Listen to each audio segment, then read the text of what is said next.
Lavish Audible है आपको? हाँ जी। सो हमने कल ईपीरोम पढ़ रहे थे, ठीक है, और ईपीरोम को भी स्टार्ट करते हैं। तो ईपीरोम को ने कल फाइल बनवाया था आपसे, ठीक है। और पहले देखो कोड को समझने लिखने से पहले हमें कोड समझना होगा, ठीक है। I2C का हमने क्या देखा था कि पहले स्टार्ट बिट होता है, फिर क्या होता है, एड्रेस होता है, किसका एड्रेस होता है, स्लेव का एड्रेस होता है, ठीक। उसके बाद क्या होता है, एक्नॉलेजमेंट होता है, फिर रीड एंड राइट बिट होती है, हाँ वो डेटा जहाँ पे डेटा स्टोर है उसकी एड्रेस होती है, ठीक है, डेटा एड्रेस बोलते हैं उसको। और फिर से क्या होती है, डेटा होती है। अगर आपको कुछ याद हो, मैं ये कल हमने बात करा था दो, तो ये आपका बिट था। तो पहले आपका स्टार्ट बिट हो गया, फिर आपका डिवाइस एड्रेस, और इसके बाद क्या है, राइट, आपका राइट है, एक्नॉलेजमेंट, एड्रेस, ठीक है। उसके बाद से आपका डिवाइस एड्रेस, ठीक है, और उसके बाद आपका डेटा। तो ये हमने कल यूज किया था और इसी को हमने देखा भी था। सेम अगर आपको ये हमने एक एग्जांपल भी दिया था कि लेट सपोज कि एक कैरेक्टर है ई, उसको क्या करना है, रीड करना है एक from memory location having address कितना है, 0x3 है। कहीं भी आपको पता है कि ई को हम कन्वर्ट कर सकते हैं डेसिमल में, बाइनरी में, पता है? कभी आपने गूगल करो, अभी एक टर्म आपको पता चलेगा। देखो यहाँ पे जब ई को लिखते हैं ना, ई एक नंबर है, क्या है, एक कैरेक्टर है। अब इसको कन्वर्ट करेंगे आस्की में। आस्की में ASCII जो होता है ना, एक अमेरिकन स्टैंडर्ड है, ठीक है। अब इसको अगर आपने जो 68 के आसपास, 68 या 69 जब इसको प्रेस करोगे तो इस पे 69 को हम लिखते हैं ई पे। ये 69 जो है रिप्रेजेंट करता है ई को। अब 69 क्या है, आपका डेसिमल नंबर है। अब इसको कन्वर्ट करो बाइनरी में, डेसिमल टू बाइनरी आता ही आपको, ठीक है। तो ये कन्वर्ट हुआ कि ए को कन्वर्ट करोगे, सो बेसिकली जो ई है वो किसके नंबर में है, 69 में। और 69 कन्वर्ट करो, डायरेक्टली कन्वर्ट कर सकते हो किसमें, बाइनरी में। तो अब इसकी एक्जैक्टली 0 और 1 के फॉर्म में चल गई ई की वैल्यू। समझ में आ रहा कैसे हम ई को हमने किस में कन्वर्ट कर दिया, बाइनरी के फॉर्म में। अभी तक तो हमने नंबर्स को कर रहे थे, अब डायरेक्टली किसको कर दिया, कैरेक्टर को कर दिया। और ये आपका डेटा होगा, जो हम बाइनरी जो यूज किया डेटा होगा। तो सबसे पहले हमने क्या रखा, ये आपका एड्रेस हो गया, और ये जीरो क्या रिप्रेजेंट करता है, रीड या right, read, zero read represent करता है, नहीं राइट करता है, ठीक है। और ए मीन्स व्हाट, एक्नॉलेजमेंट, ठीक है। और उसके बाद से ये एड्रेस है, किसका एड्रेस है, ये भी किसका एड्रेस बताया था, वर्ड की एड्रेस है, ठीक है। उसके बाद जहाँ पे उसके बाद क्या है, डिवाइस की एड्रेस है, जहाँ पे स्टोर करना है उसकी एड्रेस। और ये उसके बाद क्या है, ये डेटा है। तो डेटा जो है आपको 0x50 लिखोगे तो आपकी आ जाएगी, ठीक है। तो ये आपको वही कन्वर्ट किया, तो ये आपकी वैल्यू है। वैसे सेम रीड के लिए, रीड में क्या हो जाएगी, 1 हो जाएगी, रीड पे जहाँ पर 1 हो जाए। तो यही पार्ट था। तो हम कोड स्टार्टिंग का समझाता है पहले। कोड का एम हमारा क्या है कि सबसे पहले क्या करना है, erase all previous data from the EPROM से सारा डेटा इरेज करना है। फिर उसी ईपीरोम को रीड करना है कि डेटा इरेज हुआ या नहीं हुआ। उसके बाद से क्या करना है, write a single byte data to the particular EPROM memory address, कि आपको एक क्या करना है, सिंगल बाइट यानी सिंगल कैरेक्टर राइट करना है एक मेमोरी लोकेशन पे। उसके बाद उसको रीड करना है, उसको देखना भी है रीड करने का। देखो प्रैक्टिकली हम बता रहे हैं क्या कर रहे हैं हम लोग। कभी आपने पेन ड्राइव देखा, पेन ड्राइव के अंदर क्या फंक्शन पता चलता है आपको, कैसे पता चलता है, जब आप मेमोरी कार्ड लगाते हो, अपने SD कार्ड लगाते हो अपने लैपटॉप के अंदर, लेकिन वही पता चलता है कि आप जिस नाम से फाइल बनाए तो वही फाइल फोल्डर दिखता है। बट प्रैक्टिकली ऐसा नहीं है। प्रैक्टिकली हमेशा जो स्टोरेज होता है हेक्सा फाइल के अंदर होता है, हेक्स फाइल के अंदर होता है। उसी को हम पढ़ रहे हैं कि कैसे डेटा स्टोर होता है, कैसे डेटा इरेज होता है, वो चीज़ हम करने वाले खुद से कमांड से। चलो, तो इसी का कोड हम लिख रहे हैं। तो हमने कल 3 फाइल बनाया था आपसे, 8024c02 और .h करके था, और 8024c02.c और main.c, 3 फाइल बनाया था हमने। main.c में हम कॉल कराने के लिए यूज करेंगे, जितने आपके फंक्शन है उसको कॉल कराएंगे। .h के अंदर जितने भी हेडर यूज करते हैं, हेडर क्या था, फंक्शन नेम जो यूज करेंगे वो हेडर होता है आपके पास। और बाकी आपके main.c है, ज़्यादा सारे फंक्शन जो है main.c के अंदर लिखेंगे, ठीक है। मेन जो पार्ट है उसको यूज करेंगे। तो सबसे पहले आ जाओ main.c के लिए, सॉरी .c 8024.c के लिए। तो और एक और बात बताऊँ, मैं आपको UART पढ़ा चुका हूँ, और UART के अंदर ही सब मोस्टली UART की पहले कोड होगी, फिर हम ईपीरोम के बारे में आएंगे।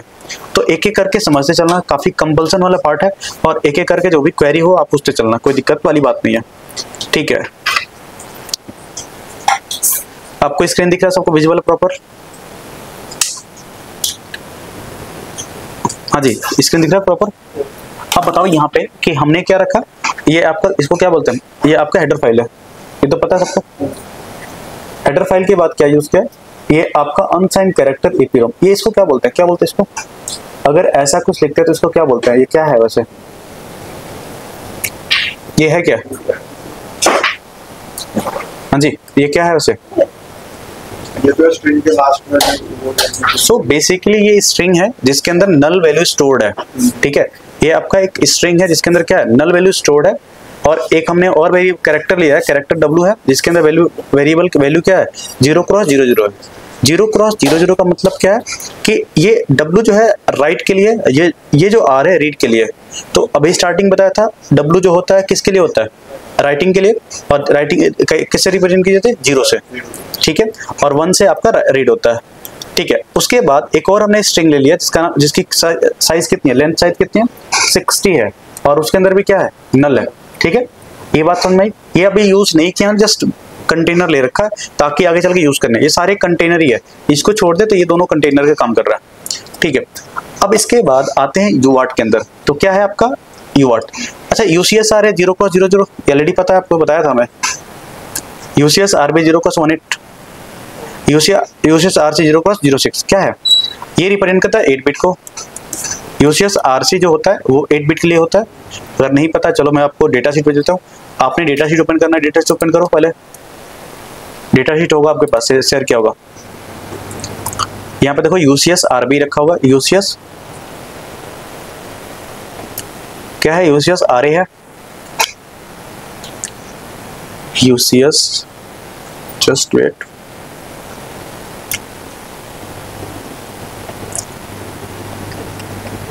अच्छा यूआर्ट के अंदर है, ठीक है। अब इसके लिए यूआर्ट यूज करना होगा, आपने डेटा शीट ओपन करना है, यूआर्ट के अंदर मिल जाएगा @MEGA32 MEGA32।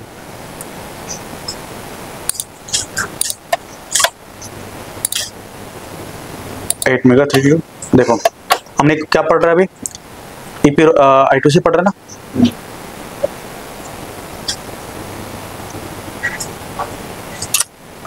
To wire interface I2C feature,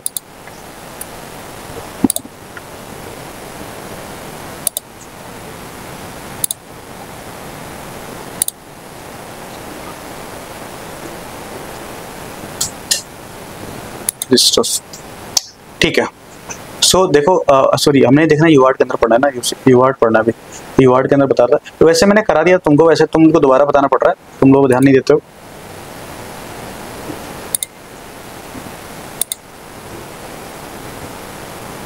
यूआर्ट register देखो, याद है, देखो हमने क्या किया, यूसीएसआरए इसका तो क्या है, 0x0 रखा। इसमें कोई दिक्कत तो नहीं है, कोई ऑफ नहीं है, सारा ऑफ है, ठीक है सर, कोई ऑन नहीं है, सारे ऑफ है। उसके बाद यूसीएसआरबी के अंदर क्या करते हैं, टीएक्स और आरएक्स लेते हैं, याद है, एक टीएक्स हो गया, एक आरएक्स हो गया, और एक टीएक्स हो गया, 2 पिन का एक्टिव कर देते हैं। ये ऑलरेडी अब पता है आपको, ठीक है। ये आरएक्स और टीएक्स, तो इसको अगर कन्वर्ट करोगे हेक्साडेसिमल में क्या हो जाएगा, अगर इसको कन्वर्ट करें हेक्साडेसिमल में तो क्या होगा, बताओ भाई। हाँ, अगर आपका 3 और 4 अगर इसको यूज करोगे, इसको यूज करोगे क्या होगा, 18, ठीक है, 18 आएगा। तो जैसे इसलिए हमने क्या रखा है यहाँ पे, कोड के अंदर क्या है, 18 है। ये आपके कोड के अंदर क्या होगा, 18 होगा, दिख रहा है। यूसीएसआरबी 18 आ गया। इसके बाद उसके बाद से क्या है, 0x06, ये क्यों है, 8 बिट के लिए, कैसे पता चला, लिखा हुआ कहाँ, बस लिखा हुआ लिख दिया मैंने, वो हो गया। देखो यूसीएसआरसी के अंदर हमने क्या बताया था आपको कि आपका UCS-Z0 और UCS-Z1 ये 2 पिन होता है, ठीक है। और इसके नीचे चार्ट दे रखा होगा, चार्ट के अंदर देखो यहाँ पे दे रखा कि चार्ट है कि जितने number of bit character size रखना है वह साइज आपका। तो अभी हमने क्या किया है, आपके 2 पिन UCS-Z1 और UCS-Z0 को हाई किया है। अब इस कन्वर्जन से क्या होगा कि दोनों को हाई करोगे तो क्या होगा, 8 बिट डेटा ट्रांसमिट करेगा। और हमने क्या लिखा है, 8 बिट डेटा ट्रांसमिट करा रहे हैं। तो यहाँ पे क्या हो जाएगा आपका 0x06। और उसके बाद UBRRH और UBRL क्या है, bit UART baud rate register high है, एक UART baud rate register low है। तो जो इसकी वैल्यू क्या है आपका 0.03 एलईडी में अभी बताया 9600 के लिए आता है, ठीक है। इसके बाद हमने क्या करा कि ट्रांसमिशन कर रहा है, वॉइड ट्रांसमिशन, ट्रांसमिट।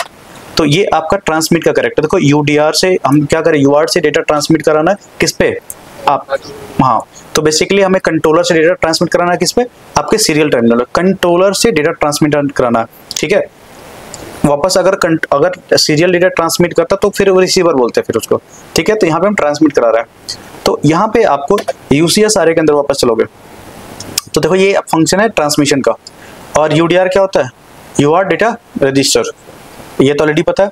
और इसके अंदर एक वेरिएबल रखा था जिसका ए है, और वापस किसके ए की वैल्यू किस में शो हो रही है, यूडीआर के अंदर, ठीक है। वापस से कंडीशन लिया, कंडीशन वाइल है यूसीएस आरए, यूसीएस आरए के अंदर हमें ट्रांसमिशन फंक्शन एक्टिव करना है, ठीक है।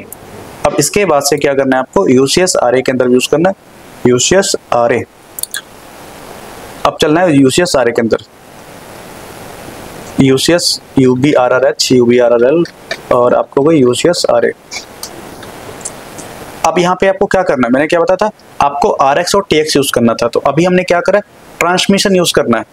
अभी हम ट्रांसमिट करा रहे हैं तो हमारा ट्रांसमिशन होगा, तो टीएक्सी ट्रांसमिशन कंप्लीट और एक रिसीवर कंप्लीट।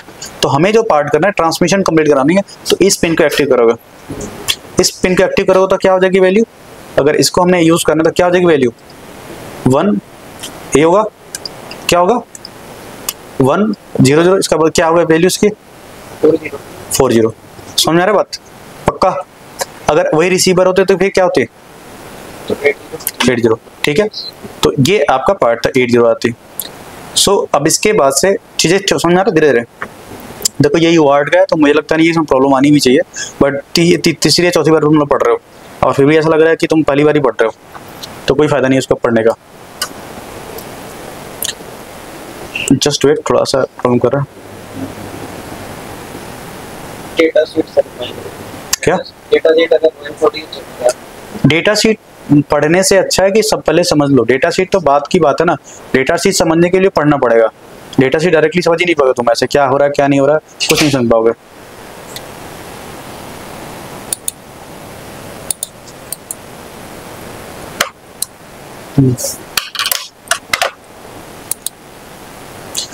और सर्किट ऑलरेडी हमने कल बात किया था, सर्किट दिखाया था आपको, सर्किट कल एपीरोम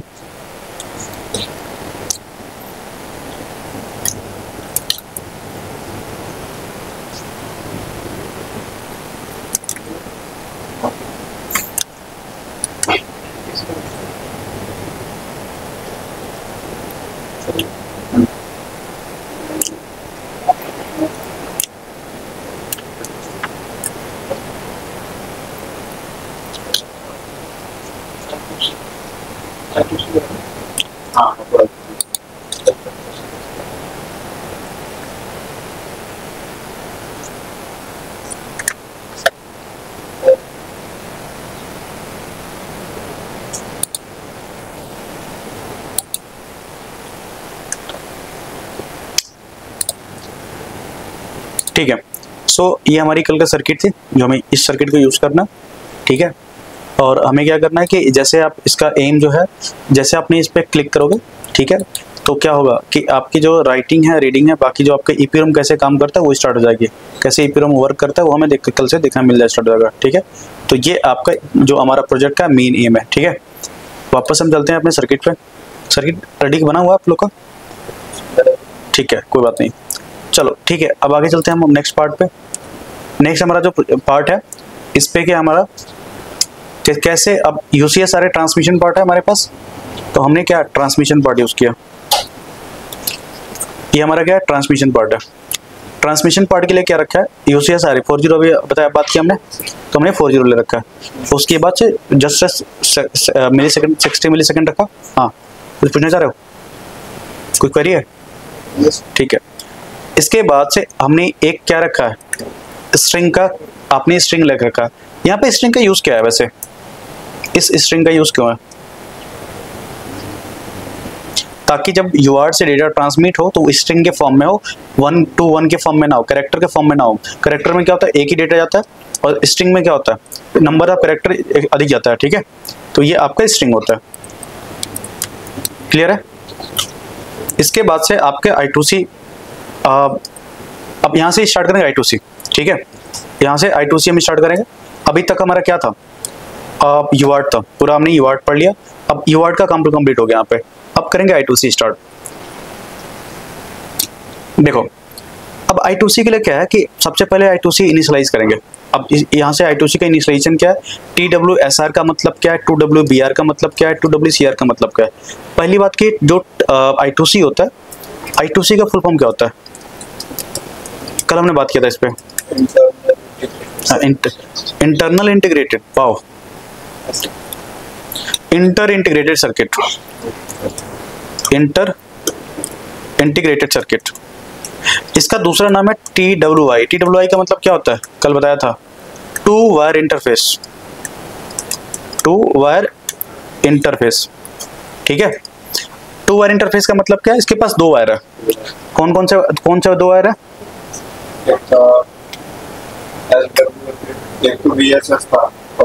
VSS वायर कब से हो गया, VSS को तो ग्राउंड बोलते हैं।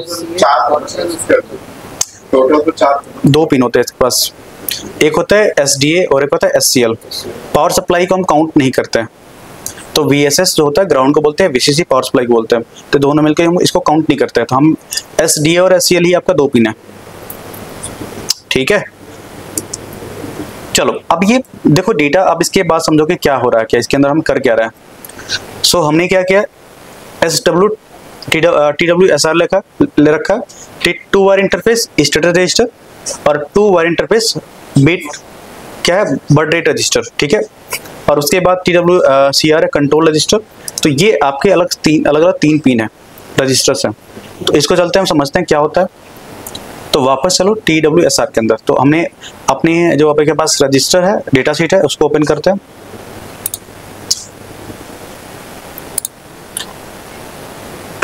ये आपका I2C ओपन कर लो। अभी I2C समझने की बारी है। TWCR, TWBR, ठीक है। TW का मतलब 2 वायर रेट होता है, और BR का मतलब बर्ड रेट रजिस्टर, ठीक है, बिट रेट रजिस्टर, ठीक है। और उसके बाद CR है कंट्रोल रजिस्टर, ठीक है। अब चलो हम समझते हैं कि क्या क्या किसको पिन यूज करें, क्या क्यों यूज करें, किसका क्या काम है। अभी एक एक टर्म समझ पहले नोट कर लो तुम लोग, शायद हो सकता है कल भूल जाओ वापस। तो जो सर्किट का नाम है TWBR, TWI का मतलब पता है, 2 वायर इंटरफेस, ठीक है। BR का मतलब बिट रेट रजिस्टर, ठीक है। CR का मतलब कंट्रोल रजिस्टर,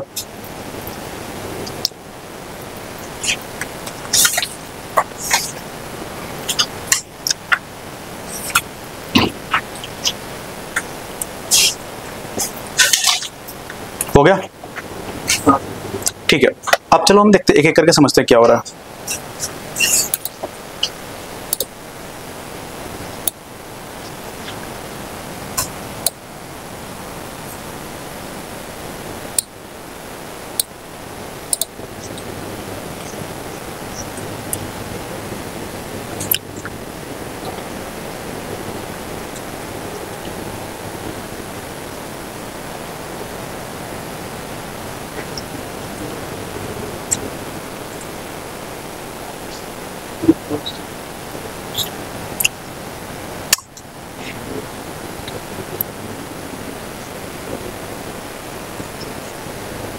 हाँ जी, यहाँ देखो ध्यान से, ये क्या है, TWSR। TWSR का मतलब क्या होता है, 2 वायर इंटरफेस स्टेटस रजिस्टर।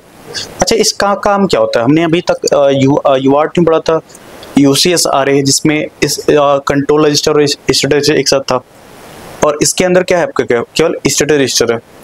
इसका काम क्या था, स्टेटस पता करना कि डेटा ट्रांसमिट हुआ नहीं हुआ, कि कितने बिट डेटा रिफ्लेक्ट कर रहा है नहीं हुआ, इसको स्टेटस पता करता है कि क्या कंप्लीट हो गया नहीं हुआ। जैसे भी देखा था UCSR के अंदर, यहाँ पे स्टेटस रजिस्टर क्या दिखा रहा था, completed, transmission completed, receiving completed, तो वो जो होता है स्टेटस को रिप्रेजेंट करता है।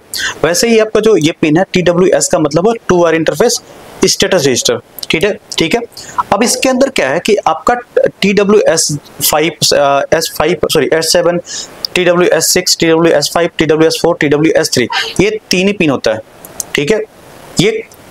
ये जो आपके 5 पिन है ना, ये किसको रिप्रेजेंट करता है? स्टेटस को रिप्रेजेंट करता है, डेटा ट्रांसमिशन के लिए रिप्रेजेंट करने का काम करता है कि क्या है उसकी पोजीशन, क्या स्टेटस क्या है। तो इस पिन में हमने जितने भी TW स्टेटस रजिस्टर है, जो TWS के स्टेटस रजिस्टर, उसको हम करेंगे एक्टिव, ठीक है, ताकि हमें जो भी हमें इंफॉर्मेशन मिल सके, यानी EPROM से जो भी इंफॉर्मेशन, देखो अभी EPROM की बात नहीं हुआ, ध्यान रखा, अभी हम I2C की बात कर रहे हैं। तो I2C क्या करता है? देखो I2C का मेन एम होता है कि हमारे में कोई भी कम्प्लेक्स सर्किट हो उसको रिड्यूस करके छोटा कर दे, ठीक है, 2 पिन में कन्वर्ट करने का काम करता है। तो उसी पिन के लिए हम जो भी उसके अंदर फंक्शन होगा, जो I2C की फंक्शन होगी, वो क्या करेगा? उसके स्टेटस को बताएगा, ठीक है। इस पिन को हमने स्टेटस रजिस्टर बोलते हैं। इसके बाद आता है बर्ड रेट रजिस्टर, तो ठीक है। तो इस पिन में अंदर अगर हमने क्या किया, इस पिन के अंदर जितने भी TWS के रजिस्टर है उसको एक्टिव किया है, ठीक है। तो अब एक्टिव करोगे तो इसको देखो, ये TW ये नहीं है, ये भी नहीं है, ये TWS3, TWS4, TWS5, TWS6, TWS7 यही आपके पिन है। जब इस सारे को पिन को हाई करोगे तो ये बनेगा 0 क्रॉस F8, ठीक है। इसके बाद से आपने क्या है, इसके बाद से क्या है आपका बीट, इसको पहले नोट करो, चलो अभी थोड़ा रहने दो तो देख समझ से, चलो फिर बात नोट कर लेना। इसके बाद है आपका बीट रजिस्टर। अच्छा, डेटा रजिस्टर आपको पता है, डेटा रजिस्टर भी आगे चल के यूज होगा, ये सारे आपको मिलने वाले हैं। SR हो गया, इसके बाद से आपका CR होगा, BR होगा। तो BR क्या है? बीट रेट रजिस्टर है, ठीक है। हाँ, बीट रजिस्टर, तो आपके ये नंबर ऑफ बिट्स जो यूज करना चाहते हो। और देखो बेसिकली नंबर ऑफ बिट्स क्या है कि कितने number of bit, data transmission की बात हो रही है यहाँ पे। जो बीट रेट रजिस्टर है, बीट का एक बिट में एक बाइट में कितने बिट होता है? कितना होता है? ठीक है। सो बेसिकली यहाँ पे देखो ध्यान से क्या हो रहा है कि अगर आपने यहाँ पे देखो ये पिन है, सॉरी, अगर आपने ये तीनों पिन,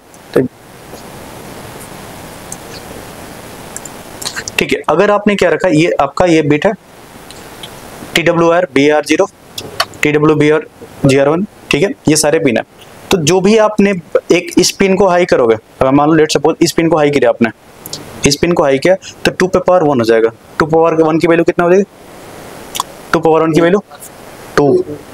फिर इस पिन को हाई करो तो कितना हो जाएगा? 2 पावर 2 हो जाएगा। 2 पावर 2 करो, इस पिन को हाई करो, इस पिन को हाई करोगे तो इसकी जो वैल्यू हो जाएगी क्या? 2 पावर 8। और इसके लिए वैल्यू कितना हो जाएगी? ये अगर तीनों को पिन को हाई करोगे तो इसकी वैल्यू क्या हो जाएगी? 0 क्रॉस 07, ठीक है, क्लियर बात। तो ये आपकी TWBR है, बीट रेट रजिस्टर। उसके बाद कंट्रोल रजिस्टर। अब कंट्रोल, अब एक और बात होती है कि अभी तक हमें क्या करना है, I2C के एक्टिव नहीं किया, बिना I2C को इनेबल किए हम आगे नहीं चल सकते। तो आपको काम कर I2C के एक्टिव करोगे, ठीक है। तो मेन जो काम है आप CR के अंदर, CR जो कंट्रोल रजिस्टर बोलते हैं हम, ठीक है। अब क्या है CR? तो आपका TWEN का मतलब है टू वायर इंटरफेस इनेबल, ठीक है। क्या हुआ? इसकी बात करें, कंफ्यूजन ये हो चल रहा, अभी तो ये हो गया, ये चल रहा है। वो तो समझ गया, ये इसी पढ़ने में मतलब ये समझ नहीं आया। कौन सा? जो TWCR वाला, ये TWCR देखो, ये है control register, TWCR control register. और इसके अंदर अभी देखो, अभी हमने क्या किया, I2C को एक्टिव किया। I2C को एक्टिव करने के लिए TWEN जो है टू वायर इंटरफेस और I2C दोनों को सेम बात है, दोनों का दूसरा अल्टरनेटिव नेम है। तो यहाँ पे इन्होंने यूज किया TWI यूज किया। तो TWIEN का मतलब होता है टू वायर इंटरफेस इनेबल, ठीक है। यहाँ पे हमने क्या किया, इसको एक्टिव कर लिया, ठीक है।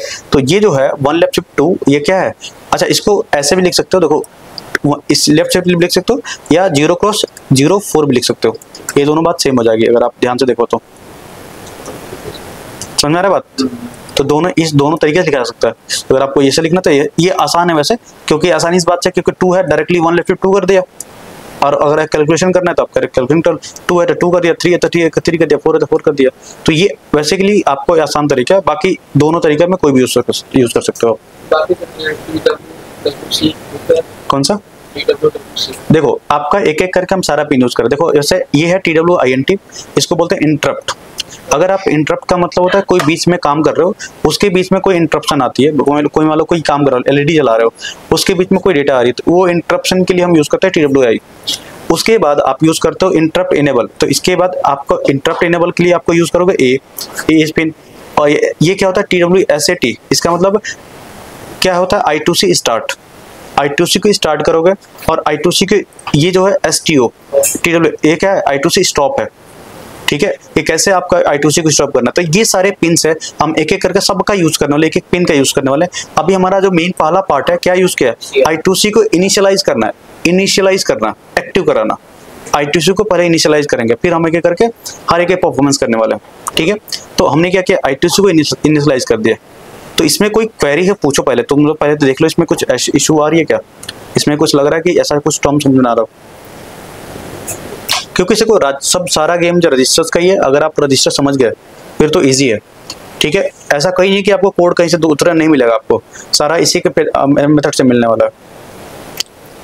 ये सर जो चल रही है वही है जो आपने बोला था कि 32 लाइंस के होते हैं 1 मिनट के, उसके सारे ना, अभी 32 लाइन का डेटा की बात ही नहीं हुई है, ये तो हम I2C को एक्टिव करने की बात कर रहे हैं, अभी I2C को इनिशियलाइज करने की बात कर रहे हैं। अभी वो ऐसा नहीं, अब ये बोल सकते हो कि उस I2C पिन को एक्टिव करने का काम कर रहे हैं अभी हम। जैसे LCD था तो उसके लिए हम चाहते हैं कमांड, तो हाँ वैसे ही हाँ बेसिकली अब ये LCD, अब वो LCD कोई कंपोनेंट नहीं है, ये प्रोटोकॉल है। जैसे UART हम एक्टिव करते थे, जैसे अभी जस्ट ऊपर पहले हमने UART जैसे लिखा है, वैसे इसके प्रोटोकॉल है, UCSR है, UCSRB, UCSRC, ये सारे जैसे यूज किया वैसे यूज किया इसके यहाँ पे, ठीक है। अब है I2C स्टार्ट, अभी अब जैसे हमने पढ़ा है I2C स्टार्ट, अभी जस्ट हमने देखा है क्या था I2C स्टार्ट, यहाँ पे जस्ट UCS CR के अंदर देखा था, ठीक है। अभी जस्ट UCS CR के अंदर देखा था,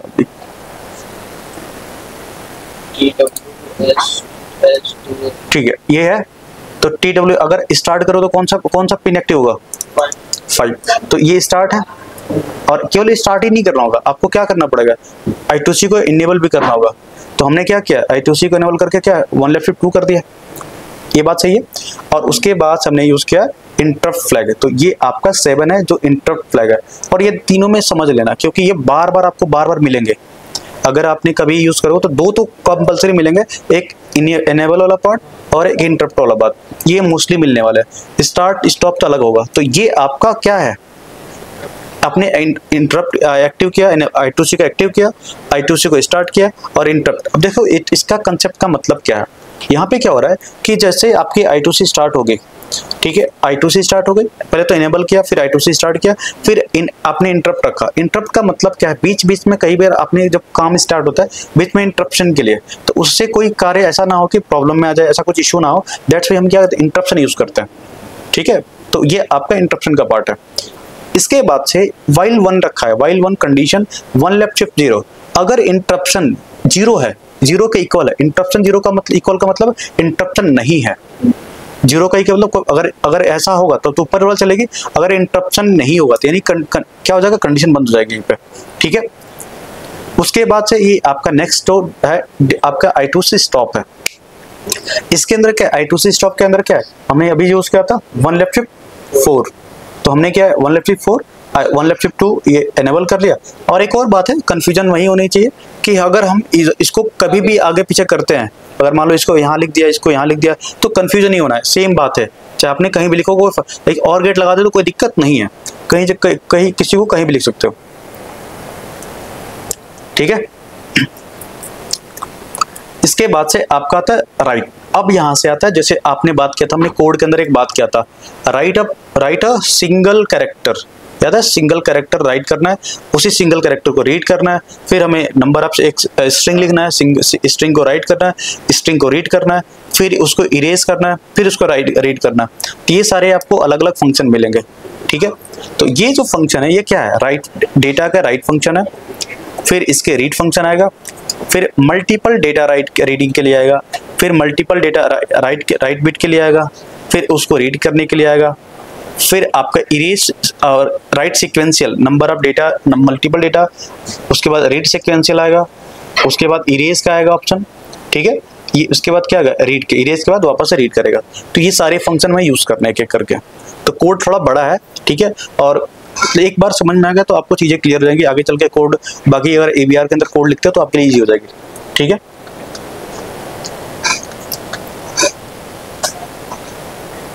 ठीक है, तो आपने I2C स्टॉप और स्टार्ट तक तो हो गया आपको, मुझे लगता है बेसिक तो I2C के बारे में चीजें क्लियर हो गई आपकी, ठीक है। अब आते हैं I2C राइट के अंदर।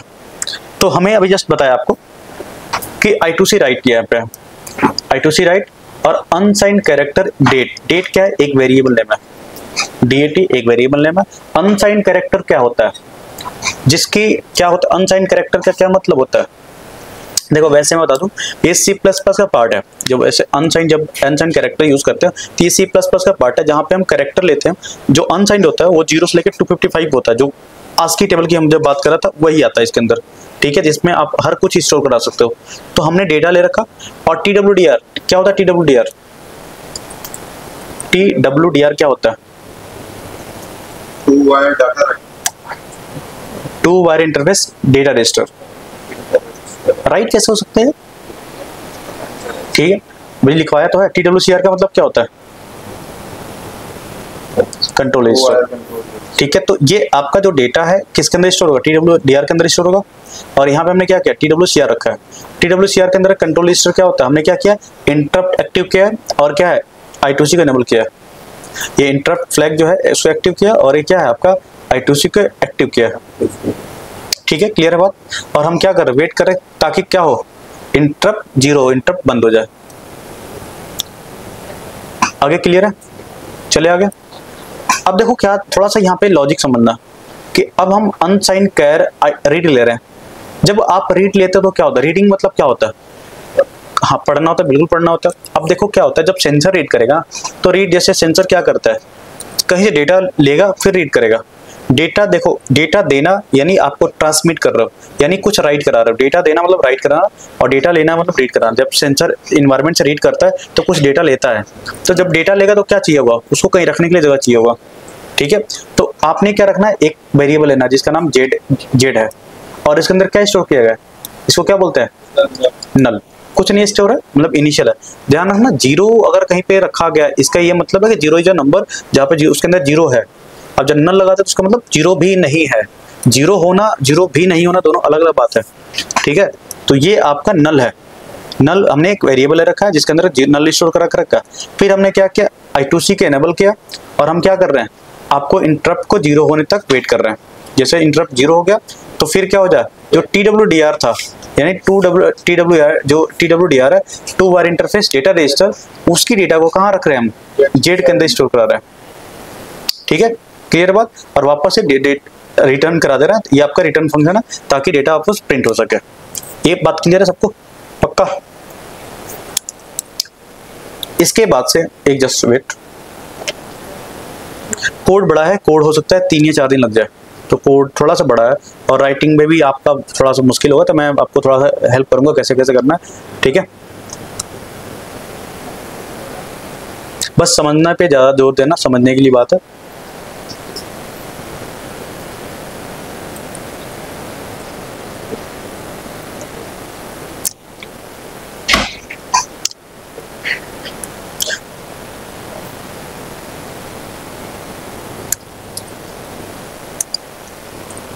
ये सर पीडीएफ आपने कहाँ से निकाली है या फिर पोर्टल से? ये अरे भाई उस पढ़ा हुआ है यहाँ पे, डेटा शीट इंटरनेट पढ़ा हुआ है सारा चीज, मैंने भेजा भी तो है शायद। कहाँ नोट्स? अरे नोट्स नहीं, मतलब मेरे ख्याल से वैसा ही कुछ है। ये वाला पार्ट, हाँ ये भी, और जो पीडीएफ तो डेटा शीट से निकाला गया, ठीक है। और जो ये नोट्स बनाए गए कम काट के बनाया गया, ऐसे एक नहीं है वो, कम अलग अलग चीजों मिलकर बनाया गया है, सिंगल सिनेरियो नहीं है वो, ताकि मतलब समटाइम्स मान लो कि नहीं समझ में आ रहा तो चीजें एक्सप्लेन किया सके। तो ये भी सर आप ये चाहिए? ये क्या करोगे तुम? अगर चाहिए तो ले लेना मुझसे। क्या कॉपी पेस्ट करोगे तुम? इसमें तो कॉपी कोड भी नहीं है, ले लेना, कोई दिक्कत नहीं है इसमें। वैसे मैं तुमको बाद में चल के कोड भेजूंगा वैसे, ठीक है, बाकी कोई दिक्कत नहीं है, जस्ट वेट कर लो, ये हो जाए फिर हम स्टार्ट कर लेते हैं। हो गया? स्पॉन कर रहा है, चलो इसको बंद क्लोज करके। लविश कोई दिक्कत तो दिक्कत तो नहीं आ रहा?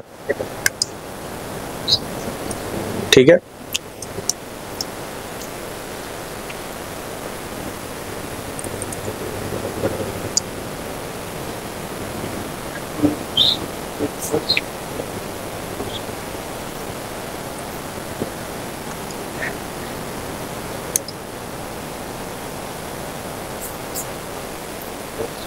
ठीक है, आ जाओ भाई।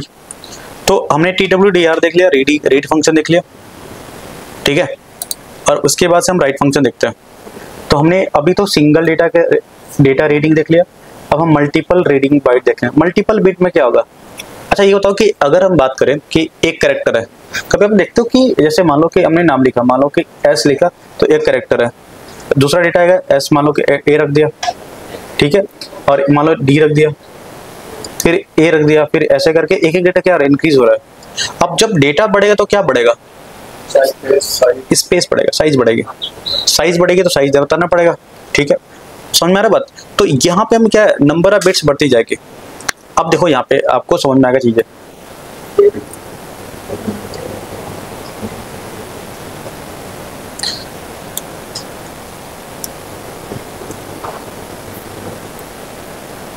तो हमने क्या किया, एक वॉइड लिया रीड मल्टीपल फंक्शन, और एक के साथ हमने आर्गुमेंट लिया n is a variable name, ठीक है, और हमने इंट x ले रखा।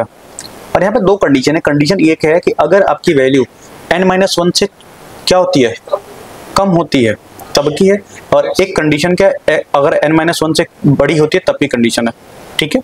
सो पहली बार x एक वेरिएबल ले रखा है और x की वैल्यू कितना रखा है, 0 रखा है, ठीक है। और यहाँ पे कंडीशन है कि अगर x की वैल्यू क्या होती है, n से छोटी होती है देन, और उसके बाद से अगर नहीं तो होते ये आप चल जाएगी। तो अगर यहाँ पे कंडीशन की अगर हाँ आपकी x की वैल्यू कितनी हो गई, कंडीशन जो है x की वैल्यू क्या हो गई कि अगर इससे बड़ी हो गई, सॉरी x की वैल्यू n-1 से छोटी हो गई, तब आपका ये प्रिंट कराएगा और एल्स ये प्रिंट कराएगा। तो बेसिकली ये है, ये फ्लैग बेसिकली है एक्नॉलेजमेंट, ACK। अभी हमने देखा था, एक्नॉलेजमेंट पढ़ा था।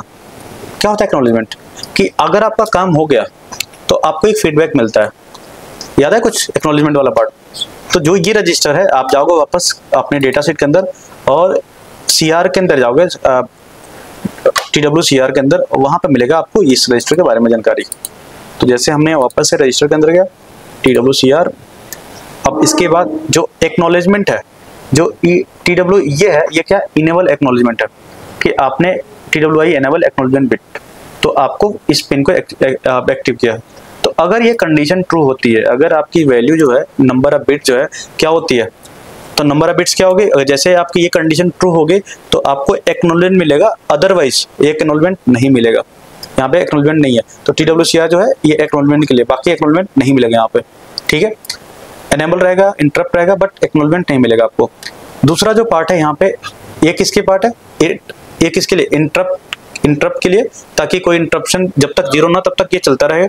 और उसके बाद से हमने क्या किया, जो डेटा हो किस में स्टोर हो, EPROM बफर के नाम से। ऊपर हमने जस्ट स्टार्टिंग में एक हमने वेरिएबल ले रखा था, अगर आपको याद हो, सबसे स्टार्टिंग में EPROM बफर करके, देखो ये साइज ले रखा है, ठीक है, इसके अंदर स्टोर होगा। इसकी साइज 60 ले रखा था, इसकी साइज इसमें हमने स्टोर कराने रखा है, ठीक है। इंटरलिंक हो रहा है कि नहीं हो रहा है, ठीक है। अब इसके बाद से हमने क्या किया, सेम पार्ट है या एल्स पार्ट में सेम काम करेगा। ये इसमें देखो कुछ इशू आ रहा है क्या, इसमें देखो एक बार समझ लो एक बार, कुछ प्रॉब्लम तो नहीं आ रहा है इसके अंदर, ठीक है, पक्का? आगे चले, ठीक है। इसके बाद से आपके पास राइट है। अब मल्टीपल डेटा राइटिंग के लिए क्या चाहिए, अब हमारा काम क्या है, राइटिंग करना, डेटा को राइट कराना। डेटा के राइट फंक्शन है, उसके बाद आपका रीड बाइट फंक्शन होगा, ठीक है। तो अब हमें क्या करना है, कोई भी डेटा राइट कराओगे तो उसके लिए क्या चाहिए, मेमोरी एड्रेस चाहिए होगा। तो देखो हमने क्या I2C स्टार्ट फंक्शन लिख दिया। अब इससे क्या होगा, I2C स्टार्ट हो जाएगी, क्योंकि हमने ऑलरेडी फंक्शन डिक्लेयर करके रखा है। अब ये आता है EPROM का, बेसिकली EPROM यूज करें यहाँ से, ये अब EPROM I2C EPROM बेस है। तो अब यहाँ से जो आपका जो कोड होगा EPROM का होगा, इसके अंदर 3 कोड है। एक है UART का एक कोड लिखा था पर सबसे पहले, फिर I2C का। अब किसकी बात कर रहे हैं, EPROM की बात कर रहे हैं हम लोग, ठीक है। चलो जस्ट वेट, हाँ ठीक है। EPROM के साथ हमने क्या रखा है, W को वैल्यू ना डिफाइन करेगा। W के अंदर क्या रखा है, डिफाइन, जस्ट ऊपर डिफाइन किया था अभी, अगर आपको ध्यान रखो, देखो ध्यान से, ऊपर हमने डिफाइन किया था W = 0x00। देखो यहाँ पे तुम लोग कहाँ गए बजा रहे हो, देखो दिखाया तो है, W डिफाइन किया था और R डिफाइन किया था, ठीक है। तो इसमें थोड़ी जेड का एक फंक्शन के बाद अगर किसी स्कोप के अंदर इसके अंदर जो भी डिफाइन करोगे वो उसके बाहर ये क्या है, ये आपका ग्लोबल वेरिएबल है। तो एक बार आपने बाहर डिक्लेयर कर दिया वो हर जगह काम आएगा। क्लियर है बात?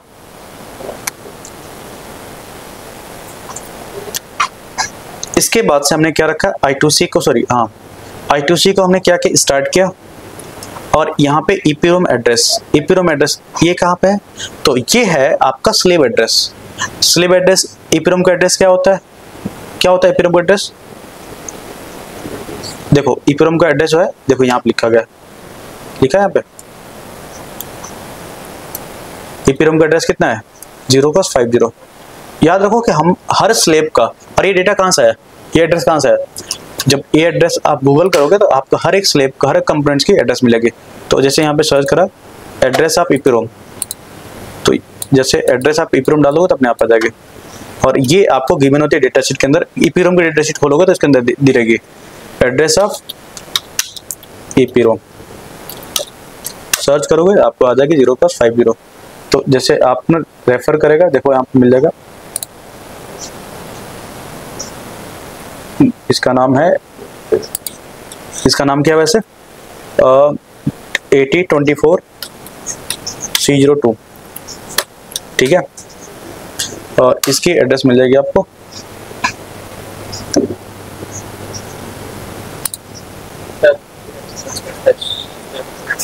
क्या हुआ 50 एड्रेस आ गई,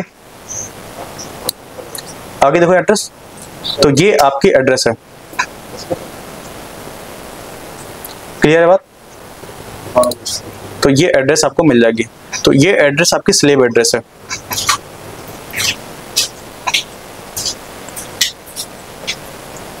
क्लियर है?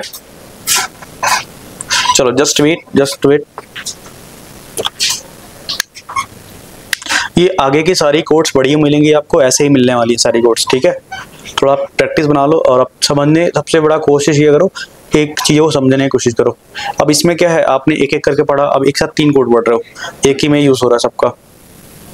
अब सर आपने बोला कि EPROM का एड्रेस ये X50 था और ये नीचे जो ये और अलग, इसमें और इसका रीजन देखो बताता क्या है, चलो इसको बता, वैसे मैं बताता इसको अलग से जब कोड बताऊंगा। बट इसमें क्या है कि जब तीनों पिन जो है आपका 3 एड्रेस पिन होगा, इसके अंदर आप देखो कि यहाँ पे आपका 3 एड्रेस पिन है, अगर आपको ध्यान हो तो, अगर आपको इसमें ध्यान हो तो 3 एड्रेस पिन है इसके पास।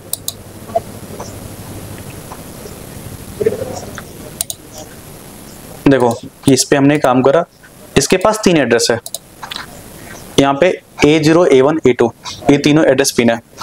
अगर ये तीनों पिन ग्राउंड होंगे, ग्राउंड का मतलब 0 होता है, तो उसकी वैल्यू होगी 0x50, 0x50, ठीक है। अगर इसकी वैल्यू, अगर किसी एक की वैल्यू, ये मान लो इसकी पिन हाई हो गई और इन दोनों पिन 0 हो गई, तो उसकी वैल्यू हो जाएगी 0x51, ठीक है।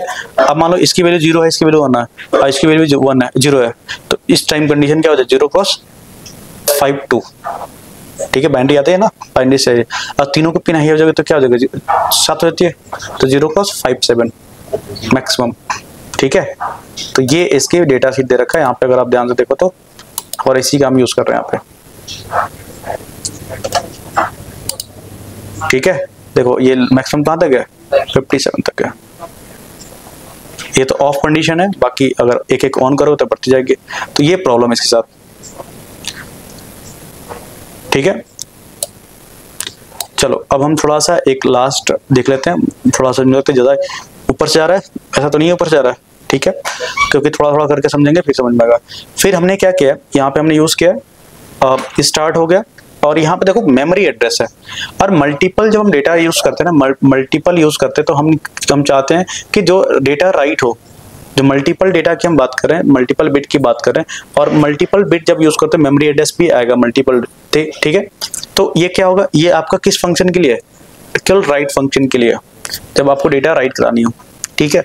और पर्टिकुलरली मेमोरी एड्रेस होगा, और उसका क्या डेटा होता है, याद करो हमने पढ़ा था पहले, start bit, memory address, EPROM address, जो भी आपका एड्रेस है उसके पास उसकी पर्टिकुलर एड्रेस जिस पे डाटा क्या राइट कराना चाहते हो, रीड कराना चाहते हो, ठीक है। ये आपका स्टार्ट होगा स्लेव एड्रेस, रीडिंग राइटिंग, उसके बाद क्या है, मेमोरी एड्रेस, जिसमें कहाँ लिखना चाहते हो और क्या लिखना चाहते हो, डेटा, और उसके बाद स्टॉप बिट। याद है कुछ लॉजिक स्टार्टिंग में देखा था। इसके बाद वापस से हमने क्या रखा, अनसाइंड कैरेक्टर रीड बिट। अब रीड के लिए क्या होता है, राइट के लिए हम लिखा था 0, अब याद करो राइट के लिए क्या था, अब W था, W को हमने कैसे रिप्रेजेंट, 0x00 से, और राइट को क्या था 0x01। तो हमने क्या किया, डेटा को राइट किया फिर उसको रीड किया, ये फंक्शन है आपकी। और इसके बाद जब भी हम रीड करते हैं, ध्यान रखना, जब भी हम रीड करते हैं तो हमें क्या चाहिए होता है, एक कंटेनर चाहिए होता है। हम अभी तक ऊपर भी हमने एक जैसे R लिया था, वहाँ पे सेम यहाँ पे K लिया रखा है, सेम डेटा, तो इसके अंदर नल रखा है। जब भी हम कुछ रीड करते हैं तो हमें क्या चाहिए होता है, कंटेनर चाहिए होता है, ठीक है। और यहाँ पे हमने डेटा स्टोर करके रखा है। बात क्लियर है? एक बार देख लो इसको, ध्यान से देख लो दोनों फंक्शन को। कुछ ऐसा लग रहा है नया है। ये मेमोरी एड्रेस यहाँ पे ले रखा है, ठीक है। EPROM ऑलरेडी डिफाइन कर रखा है, जिसकी वैल्यू 0x50 है, ठीक है। और उसके बाद से ये भी आपका EPROM 0x50 है। क्लियर बात? बाकी तो आप पता ही है, I2C रीड फंक्शन हमने ऊपर लिखा हुआ है, इसी को यूज कर रहे हैं, ठीक है। K के अंदर फंक्शन डिक्लेयर किया है, इसके अंदर K के अंदर स्टोर करा रहा है। तो ये बात है आपकी, समझ में आ रहा है? कहीं ना कहीं हमारा दूसरा जो प्रीवियस फंक्शंस है अब इसके अंदर यूज होते जा रहा है, ठीक है।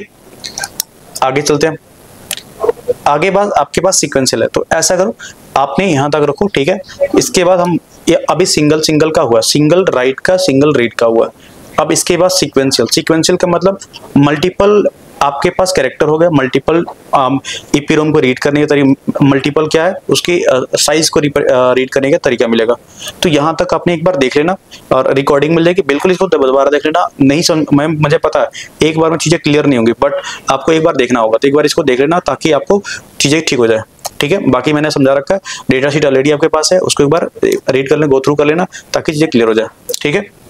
चलो ठीक है, आज के, हाँ बोलो, हाँ बोलो।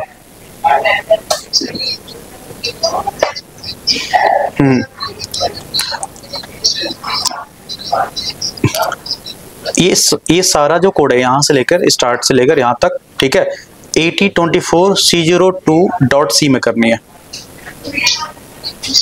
.c वाला फंक्शन में। ये .c वाला में लिखना है इसको, मेन .c में नहीं लिखना है, .s में नहीं लिखना है इसको, .c में लिखना है, 8024C02.C, ठीक है। चलो